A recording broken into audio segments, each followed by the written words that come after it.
Welcome to Solo Ship Week 9. We were just catching up on the injury news. It feels like a little bit of an extended Thanksgiving slate. We only got 10 games on the slate. I think this is the smallest one so far this season, but we got some injuries to go over, so should be an interesting week. Yeah, we have a lot of injuries. We have a lot of interesting aspects of this slate. And one of the things that I've said is usually on my Friday Angles podcast, my solo podcast on the site, I kind of break down the macro view of the slate and have a very defined thing of like, here's the main things you need to be paying attention to this week. And my macro view this week was like, I don't have a macro view, which is kind of what this slate is like. And I think that there's like 7 or 8 different viable ways to go at quarterback, and there's a lot of different viable running backs. So for me, what I'll probably do is pick kind of some core starting points and then mix and match quarterbacks and stacks and other things around that. That way, if I get my starting points right, now I'm like trying to get 6 things right on my roster where everybody else is trying to get 9. If I get my starting points wrong, then it's not my weekend anyway. So I think that's kind of how I'm approaching this week, is like treating it like a week where everything's wide open, basically. Yeah, it's pretty wide open. It feels like the primetime games this season have been terrible, but it seems like every week we're all missing 3 or 4 key. I know, right? Yeah, I guess Jalen Hurts was last night. Lamar Jackson is Monday night. I think Joe Burrow. I think Cincinnati's on the main, and then Mahomes I think is on Sunday night. So yeah, that's right. It's Mahomes. Yeah. So we're missing some of the key quarterbacks, and then I think the real prime quarterback left standing is Josh Allen, but they're facing the Jets, and it's a pretty wide spread. Actually, it wouldn't surprise me if this is a little bit of a disappointing game for the Bills and for Josh Allen, not because I don't think they're going to win, just because I don't know how much they'll keep the foot on the pedal, and they may want to run the ball, but we'll see. I mean, they haven't been known to ease up, but it's not an easy game to stack. Yeah, and even with that, I mean, it's a tough matchup, right? The Bills on Monday, Tuesday, they were implied for 30 points, and then it dropped to 29.75, and then 29.5, and now it's 28.75. It's not the easiest spot on the road against the Jets. Are not a joke, right? They're 8th in pass defense DVOA, they're 8th in run defense DVOA, they're 3rd in the NFL in pressure rate and 5th lowest blitz rate. So they're able to get pressure with 4 guys and keep a lot of guys in coverage. So it's not an easy spot there either. And the Vegas line has kind of been dropping to account for that. And so, yeah, there's a lot this week. Right now, currently Aaron Rodgers is the 3rd highest projected owned quarterback on a team that plays slow and never wants to pass the ball, and playing a Detroit team that you can run against all day. But then it's these Detroit games always pop off. So why not Aaron Rodgers? It's kind of how people are approaching it, I think. And so, yeah, I really like this slate because I think that it feels so wide open, but then there's also kind of some core starting points that I like away from quarterbacks. And so I'm kind of well, if I get these core starting points wrong, that's okay. At least they're high percentage bets. And then now I know that this is what I'm betting on. And then all the things we don't know, I'll just mix and match around it.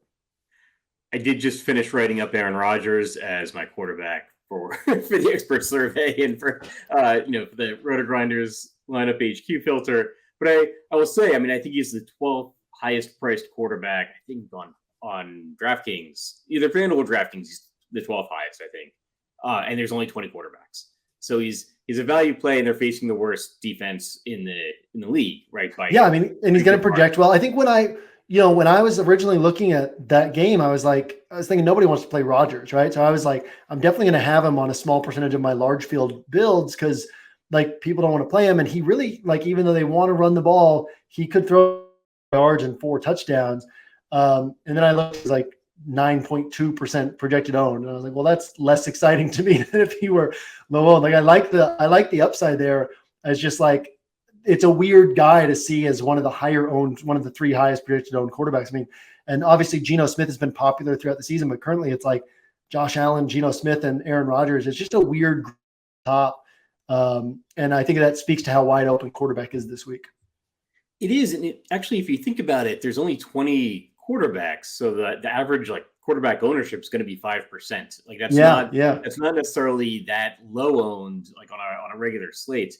But on a on a slate where there's only 20 quarterbacks, the ownership is going to kind of naturally condense around some people. I think it's a good week to game stack. I kind of like that Green Bay Detroit game as a stack. Because you've got Amon-Ra, St. Brown, Aaron Jones, and Aaron Rodgers are all a little bit underpriced, and the game's probably going to either like go off or not go off. But I mean, it's got a high point total, a close spread. It's indoors, right? Like Ford Field is indoors. So like as we get later into the year, that becomes a little bit more important. It's a good environment for scoring, which is reflected in the total. That doesn't mean the game's necessarily going to go off, but it could, and the pieces are underpriced. And I think taking these selections would seem a little bit less off the board earlier in the year, right? Like taking Aaron Rodgers and absolutely, yeah. But yeah, there's only 10 games, so that all the games are going to see some ownership, and in any play that has like any kind of viability is going to have some ownership, more than we would expect on say like a 13 game slate. Yeah, and like we often talk about, ideally you're going to be playing some chalk on most of your rosters anyway. Like you identify the good chalk and play it. And I think that this can, like a week like this, can kind of tie people in knots a little bit because a lot of DFS players are so focused on like avoiding high-owned players. And then, like you said, there's only 10 games, so the guys who are actually good plays are going to generally be somewhat high-owned this week. We'll also have another week like last week where. And it's becoming more and more the case that running back is sort of wide open, right? Like Travis Etienne is I said in my DFS interpretation this week that if he's not the highest projected owned running back on the slate, then people are doing this slate wrong. And sure enough, he's the highest projected owned running back, but like Mixon's a good play on paper. Obviously, he's looked awful. His offensive line has looked awful. Eckler has this huge role. But then all of a sudden we're getting deeper into the week. Jonathan Taylor is going to miss another game. We were talking right before the show started. Damian Harris has missed every practice this week with illness. Could be Ramondre Stevenson show again. We've got Chuba Hubbard is out. So now Dante Foreman has the lead role to himself. Again, the Kenneth Walker is on this slate. Like, there's just a lot that we can think about. And even James Conner was a game time decision, right? So Darrell Williams is out. And so we could have another Eno Benjamin week. So just a lot of options at running back. And like we said, a lot of options at quarterback as well. I'm surprised to hear you, of all people, saying Aaron Rodgers when we've got Justin Fields at 5,300 running quarterback, lower own. What are your thoughts there? It's true, and actually, some of the value pieces. It's interesting. I've been looking and like, oh, I love this guy. It's a value piece. Actually, you brought up the Detroit tight end. I think is in 1 week season. James Mitchell. Yeah. You said like if you don't know who he is, you'll know who he is soon. And I'm like, yeah, it's like that's brilliant. He's 2,500. But then I realized like there's no expensive tight end. Yeah, there's no expensive tight end. Yeah, so it seems like it's a really good value. Like I think Tyler Higbee's like 3,700. 3,700. It's crazy. Yeah. So like I don't know. Like I like the idea of spending as little as possible on tight end, but then it's like I only have to spend up 1,200 to get Higbee. But it's a kind of a similar thought process where I like Fields. I like the running quarterbacks. I like that he's 5,300. I guess the difference between him and Marcus Mariota that big, and then like is the difference that you can go up only $100 more and you're getting Derek Carr, and then you're go up, just 600 more, you're getting Aaron Rodgers, or 500 more, you're getting Geno Smith, and there's only 20 quarterbacks, right? So there's only, and then Josh Allen is a guy that's he's 8,500, and I'm probably going to be playing a lot less Josh Allen than I would have thought 5 minutes ago. Increase. Like there's a lot of good quarterbacks under 6,000. Tom Brady's 6,000. I mean, hasn't looked good, but like you never know when they're just going to turn around. I'm probably going to be playing a lot less Josh Allen than I would have thought coming into this. Like, or just I got to tell you, the Bears' offense is he's actually good. Like it's not a fluke. I mean, Fields. I'm not like all in on Fields or something, but in talking technically, this is a single entry show. It's become a little bit more JM and Squirrel just kind of chat about the slate, which I think is incredibly valuable for you, for me, for listeners. But yeah, I mean, like single entry, I think Fields is in play. I'll have him mixed into my large field play, and I'll be considering him for small field stuff because he hasn't shown us his full ceiling yet. He's put up 24 plus a couple times this year, but this offense is they've done a lot of things that are basically copying concepts from the early Lamar Jackson Ravens offense. And one of the things that I've talked about a lot is it's really difficult to scheme up run game concepts that open up space because it's just like everything's tighter in the run game, right? So like Andy Reid's a master of scheming up pass game concepts that just get guys open and open space. Kyle Shanahan, same thing. It's harder to do that in the run game, and the Bears are doing a phenomenal job of that. So yeah, I mean, I do think that the Justin Fields play, like who has a higher ceiling, Justin Fields or Derek Carr? Justin Fields does, and so similar to what you talk about with the Lamar Jackson when he had that long run, and you're like, this would be Derek Carr throwing like a 250-yard touchdown pass. Like Fields can be that guy, and just because he hasn't shown it yet doesn't mean that he can't. So I think he does have like 30+ point potential at 5,300. Mariota, I mean, same thing, less of a ceiling, right? Because he's not going to break off like a 70-yard run, but yeah, I think that all those guys are interesting. And I think Trevor Lawrence is interesting in that game environment against the Raiders. I think that Aaron Rodgers is interesting, although also like I think I'll be underweight just because of how the Packers like to play things. You brought up Tom Brady, right? Like I've been saying, what if the Bucs and Rams actually like turn it around this week? Like nobody's going to be on that game, and they could. Oh, my daughter's up in my office. And they could have, like a big game that nobody sees coming. I'm going to put myself on mute and let my wife know that she's up here. You talk. Yeah, no worries. My argument against Justin Fields is I don't see like a natural stacking partner. And this is the week after I just like went gaga over Sam Ellinger saying, well, he's so cheap, you don't need a stacking partner. You can get the rushing yards. It's actually the idea of stacking Fields with the Dolphins wide receivers is something I'm interested in now, just looking at it, because it's tough to fit like Tyreek Hill and Jalen Waddle on a team with Tua. You don't have a bunch of money left over, but with Fields down to 5,300, like that's probably something that's going to have a correlation. Like if Fields is breaking off a long run that's scoring really well, then potentially the Dolphins are passing more. And like that's a game that could probably bust, but it could also hit like more than we're expecting. And like those are explosive playmakers. Like we've kind of mentioned that before. Like that's what you're looking for. You're looking for explosive playmakers. So when somebody gets a 60-yard play, that's ending that drive right with points for that player, and then it's immediately giving the ball back to the other team.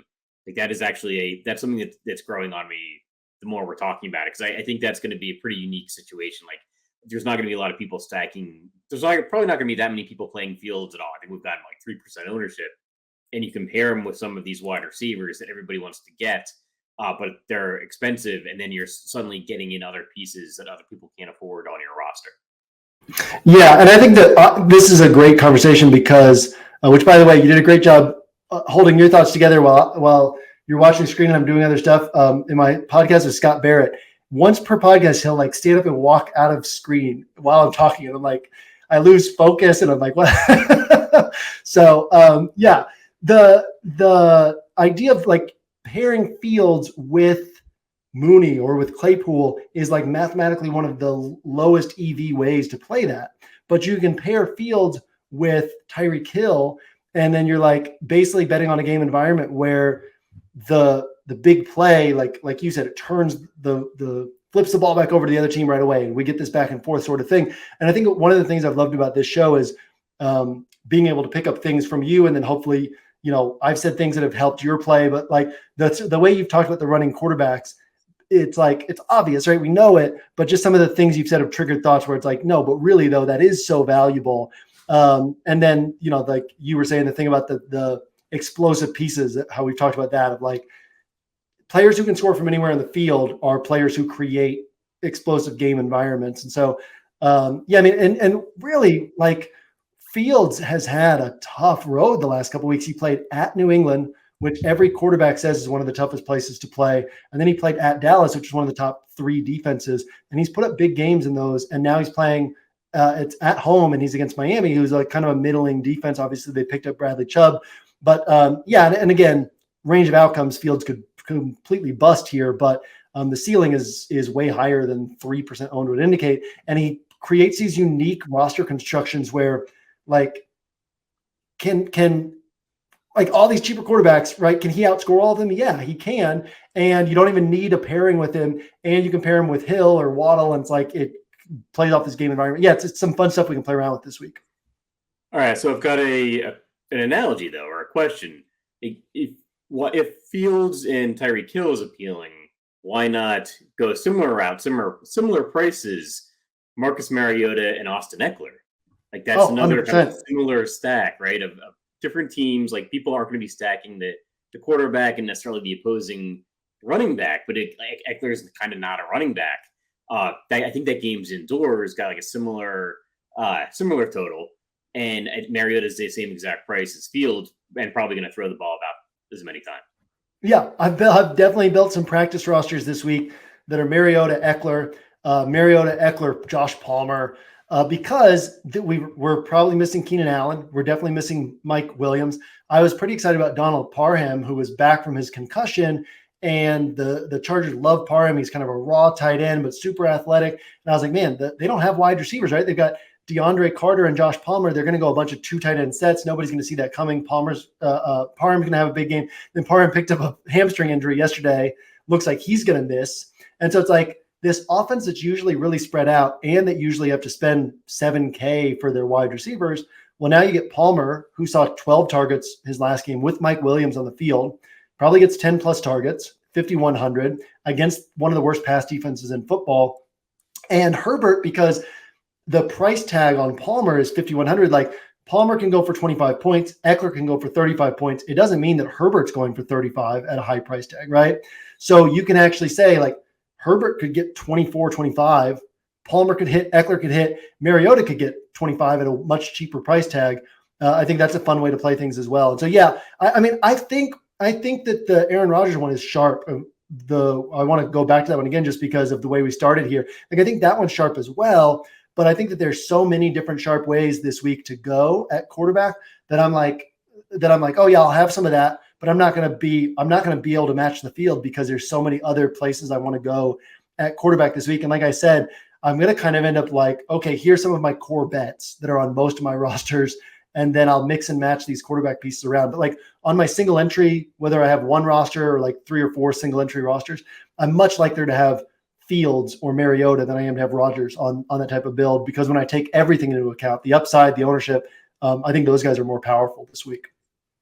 Yeah, it's a weird week. There's not a lot of quarterback wide receiver pairings that I looking at like the highest projected wide receivers, and these are not guys that I want to play with their quarterback, like Cooper Kupp. I don't want to play Matthew Stafford. So there's a reason for that. Like, Kupp is getting a bunch of receptions, and that's not necessarily helping Matthew Stafford every time he catches an 8-yard pass. But it helps Kupp a lot. Like, as he gets the 100-yard bonus, he gets 12 receptions or whatever, something that's outpacing some guy that has like 6 receptions and a touchdown and 100 yards. Yeah, like Stephon Diggs and Josh Allen. That's super pricey. I don't know if I want to play that against the Jets, like Justin Jefferson, and Kirk Cousins. Like, that's not like necessarily that appealing to me. But there's a lot of situations with like a running back like Aaron Jones and Aaron Rodgers.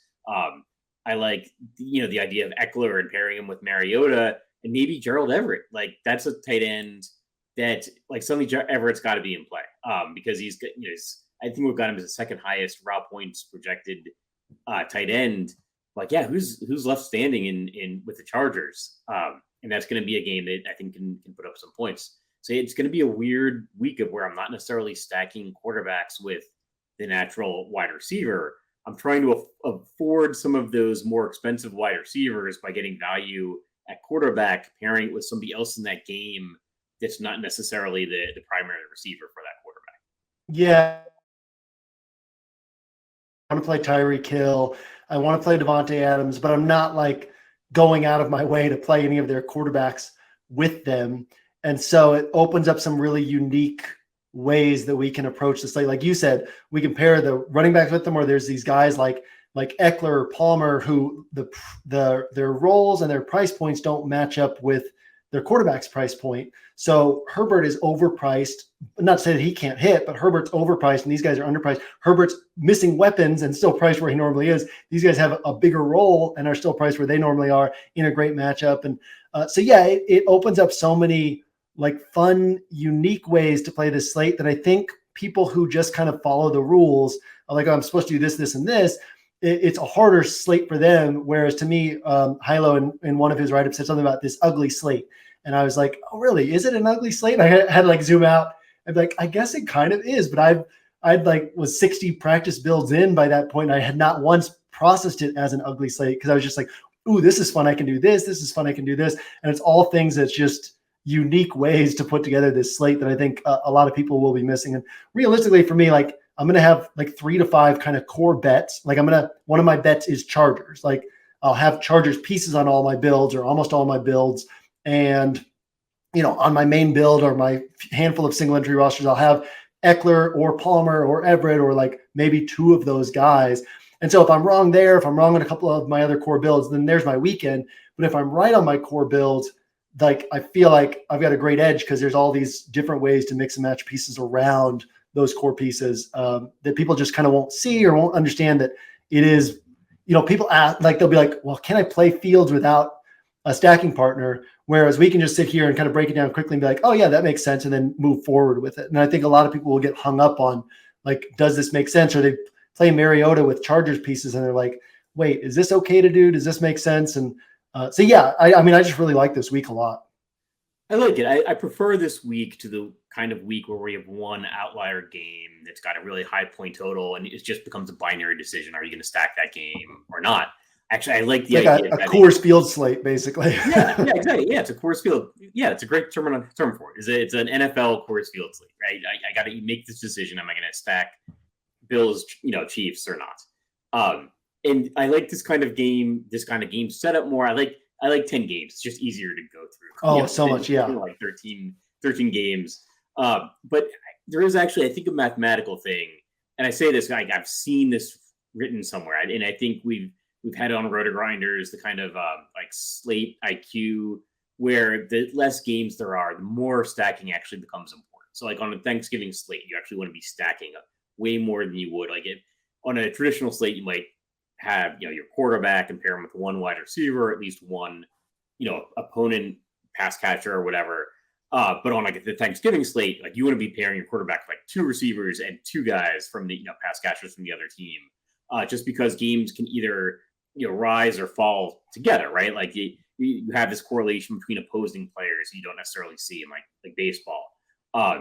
Where like in football, right? When the field turns over, right? They give the ball back to the other team. In baseball, when somebody's doing well and on offense, right? It's helping their lineup turn over. Yeah, has nothing to do with the other team. Yeah. Yeah, exactly. Like it's giving more opportunities to their teammates. But so, I think I will end up stacking this slate a little bit more than I do, like doing game stacks more than I do on a 13 game slate, because I think it's going to be more important. Like some games will just totally bust and some games might hit. And one game hitting on a 10 game slate is more important than a game hitting on a 13 game slate. Right. Do you have any games that you've spotted that are like, oh, here's one that I'll probably be on? It's interesting because there's, along with there being no outlier game, there's no outlier game in the other direction either. Like there's no offense that I think you can totally write off. I like almost every single game. Like maybe like Washington, Minnesota is maybe one I'm not, like probably the one I'm least likely to stack. I might have Heineke and McLaurin on like my main build this week. Okay.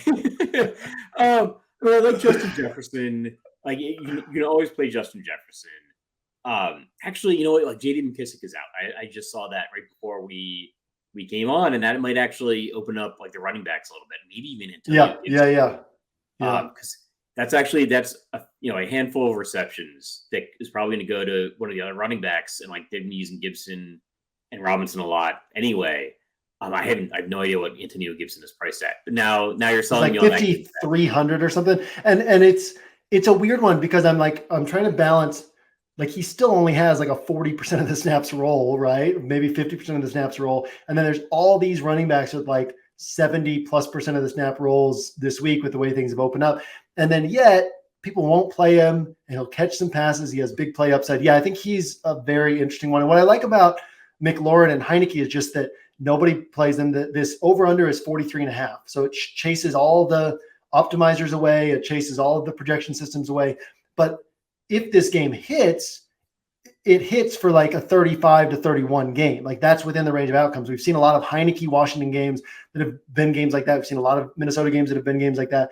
And people like to play McLaurin. He's 5,900. I think he'll draw some attention, but literally every time that McLaurin has hit since Heineke became the quarterback, Heineke has also hit. So people never complete that bet. So when McLaurin goes for his 28 to 33 point games, Heineke also goes for like 22 to 27, and he's 5,300, 5,400. So it's like, oh, I can just complete this bet and get two things right where everybody else gets one thing right on a spot where nobody's gonna have this guy. And so it's like basically like 25% of the time these two have gone for 5x their combined salary. Where DraftKings usually prices guys, so it's like 25% of the time they go for 4x, and I can get two spots right at 5x.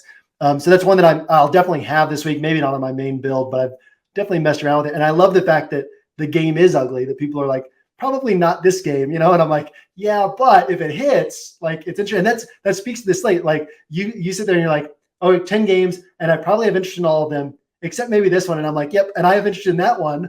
Like that's what this slate's like, is like there's everything's wide open, right? It wouldn't surprise us if anything actually ends up being kind of the top spot this week.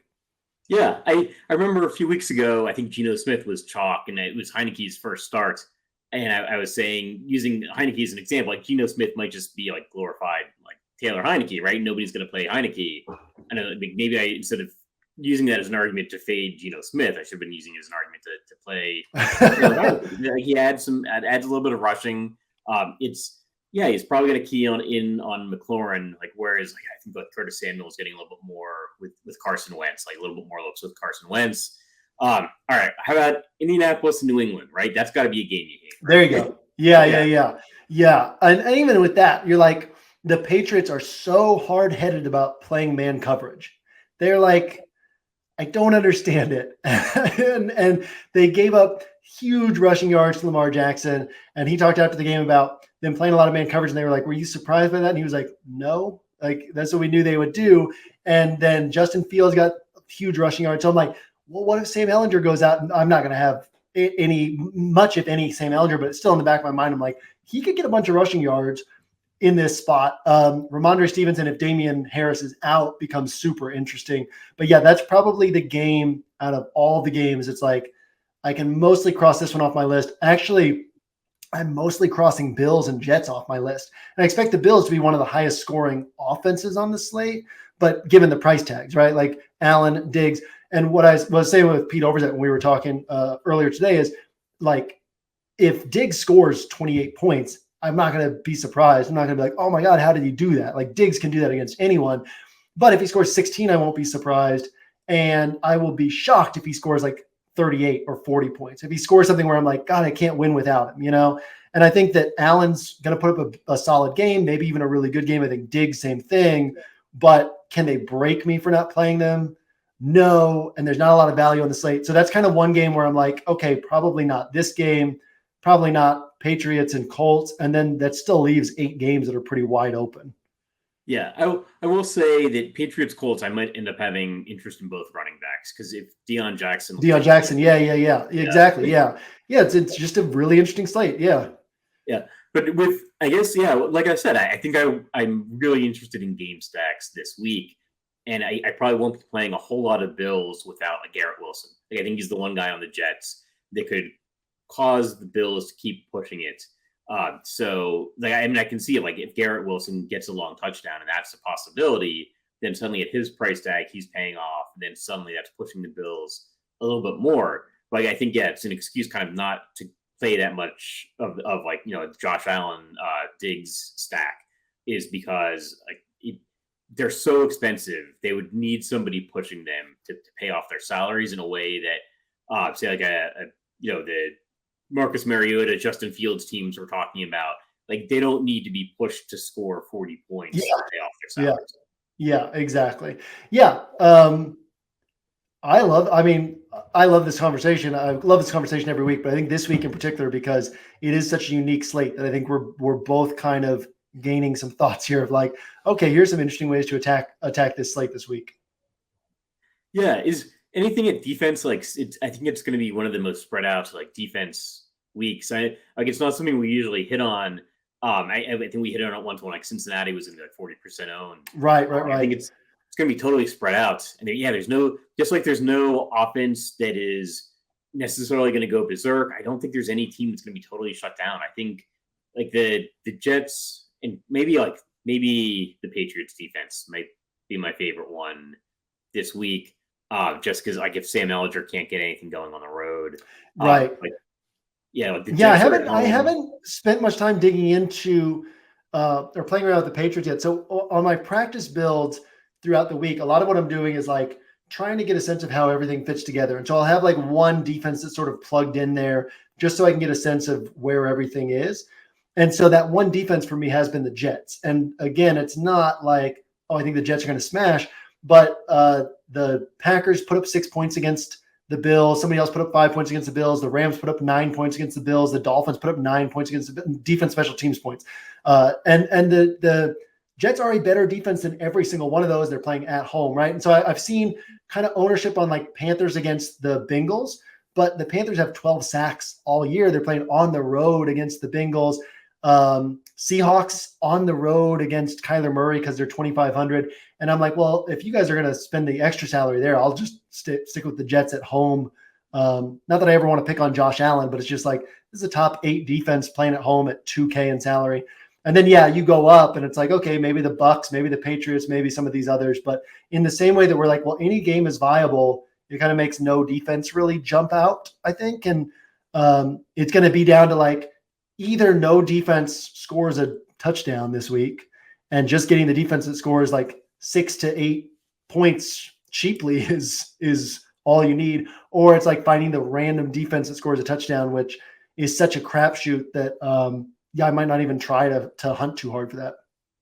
It's actually interesting. I was looking at the wrong ownership. You have Carolina defense, I think, currently projected like 20% ownership on DraftKings. Yeah, because they're facing Cincinnati and they're only 2,300. Yeah, it's not an aggressive defense. And you never know how that's going to score. And the only defense cheaper than that is the Jets.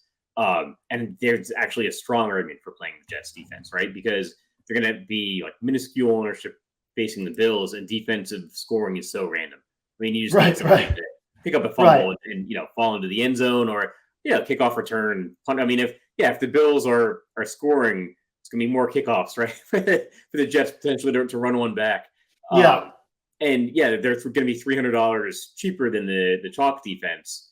Like Commanders and Panthers are probably going to be the two chalkiest defenses, at least on DraftKings. And you can pick up an extra. Commanders are playing. I mean, the Commanders are playing a 6-1 team with Justin Jefferson and Dalvin Cook on the offense. It's like, and they're not a very good defense, and they're missing Chase Young. And I mean, I think that the Jets aren't like a great play. They're not some smash play, but neither are these other ones. And I think that the Jets are actually a little bit better of a play.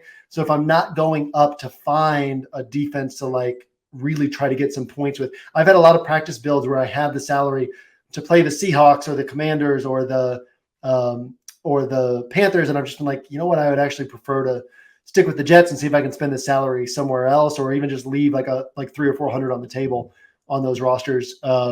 But I hadn't really thought much about the Patriots because I haven't broken out of that price range yet. I think that's a really sharp one because, again, like I said, teams are always talking about how hard it is to play in New England. And a guy like Ellinger could just I thought that have like a 2021 Jalen Hurts second half of the season offense, right? Like a lot of RPOs, a lot of called run plays. And he did have like 20 or 30 rushing yards called back via penalty. But still, it's like he had 0 rush attempts in the first half, like official rush attempts. And I'm like, if they're going to keep passing the ball, trust this guy to throw the ball against the Patriots in New England, then that's a spot where we could get some edge as well. Yeah, I like it. A young quarterback going on the road against Bill Belichick defense. If it's not going to see a very, very high ownership, it's got as good a chance of any defense of being the one that puts up the high point total. What's the price on them? For DraftKings, it's 4,100. So they're the second most. Oh yeah, there we go. We'll kind of see. Yeah, I guess they're second. They're 4,900 on FanDuel. So the second most expensive defense on both sites. But that's probably we've got them at less than 1% owned, right? Yeah, the average defense is going to be 5% owned. So yeah, and it's one of the things I've said before is a lot of times you'll have those weeks where you're like, man, I didn't even have a great week, and I was right outside the money, or I cashed and I could have, and then you look and your defense had 25 points, and you're like, well, if I change this to a defense that scored 5 points, my weekend looks totally different, right? Like a lot of times, those first place finishes, it's like, oh man, I killed it this week, and you're like, well, my defense, the highest variance position, got me 26 points. Like, of course I killed it, and so yeah, I always try to think about that of on the one hand, I can be like, well, the Jets are going to get me 5 to 9 points, maybe even 10 points at $2K in salary and open up everything else.